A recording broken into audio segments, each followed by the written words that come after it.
প্রিয় দর্শক শ্রোতা, আজকে আমরা পবিত্র ঈদ উল ফিতরের নামাজ সম্পর্কে জানব। ঈদ উল ফিতরের নামাজ পুরনো এক বছর পর আমরা আদায় করি। আমাদের মধ্যে অনেকে আছি যে আমরা ঈদ উল ফিতরের নামাজের নিয়মটা ভুলে যাই। সেজন্য আজকে আমরা ঈদ উল ফিতরের নামাজ কিভাবে পড়তে হয়, কোন নিয়মে পড়তে হয়, নিয়ত কিভাবে করতে হয়, আমরা সব কিছু জানব। সর্বপ্রথম আমরা তাকবীরে তাহরিমা বলে কানের লতি পর্যন্ত হাত তুলে হাত আমরা নাভির নিচে বাঁধব। এরপর আমরা সানা পড়ব। সানা সুবহানাকাল্লাহুম্মা ওয়া বিহামদিকা ওয়া তাবারাকা ইসমুকা ওয়া তাআলা জাদ্দুকা ওয়া লা ইলাহা গায়রুক, এই সানাটি আমরা পড়ব। এরপরে ইমাম সাহেব বড় আওয়াজে 3টি তাকবীর বলবেন।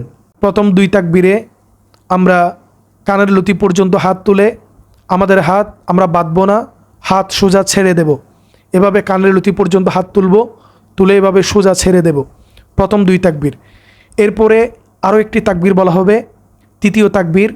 ওই তাকবীর বলার পর আমরা কানের লতি পর্যন্ত হাত তুলে হাত ছেড়ে দেব না, আমাদের হাত আমরা নাভির নিচে বেঁধে নেব। এরপরে ইমাম সাহেব সূরা ফাতিহা পড়বেন, পাশাপাশি অন্য একটি সূরা বা সূরার কিছু অংশ তেলাওয়াত করবেন। করার পরে রুকুতে যাবেন, সিজদা করবেন। করার পরে তিনি দ্বিতীয় রাকাতের জন্য আবারও দাঁড়াবেন। দ্বিতীয় রাকাতের জন্য যখন দাঁড়াবেন, দাঁড়িয়ে ইমাম সাহেব প্রথমে সূরা ফাতিহা তেলাওয়াত করবেন, এরপরে অন্য একটি সূরা বা সূরার কিছু অংশ পড়বেন। দ্বিতীয় রাকাতে সূরা শেষ হওয়ার পর ইমাম সাহেব প্রথমে 3টি তাকবীর বলবেন। ওই 3টি তাকবীরে আমরা কানের লতি পর্যন্ত হাত তুলব এবং 3 তাকবীরে আমরা হাত ছেড়ে দেব, হাতটা এভাবে ছেড়ে সোজা করে ফেলব। এরপরে 3 তাকবীরের পর 4র্থ নাম্বার যে তাকবীরটি বলা হবে, ওই তাকবীর যখন বলবেন ইমাম সাহেব, আমরা ইমাম সাহেবের সাথে সোজা রুকুতে চলে যাব, তখন আর হাত তুলব না। আমরা 4র্থ তাকবীর যখন শুনব, সাথে সাথে আমরা রুকুতে চলে যাব।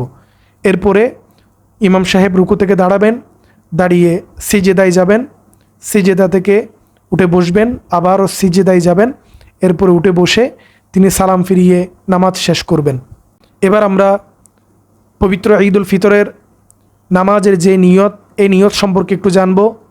নিয়তটা হচ্ছে নাওয়াইতু আন উসাল্লিয়া লিল্লাহি তাআলা রাকআতাই সলাতি ঈদিল ফিত্রি মা সিত্তি তাকবীরাতি ওয়াজিবুল্লাহি তাআলা ইকতাদাইতু বিহাদাল ইমাম মুতাওয়াজ্জিহান ইলা জিহাতিল কাবাতিশ শরীফাতি আল্লাহু আকবার। এভাবে আমরা আমাদের নিয়ম অনুযায়ী আমরা নামাজ আদায় করব এবং নামাজের নিয়ত পড়ব।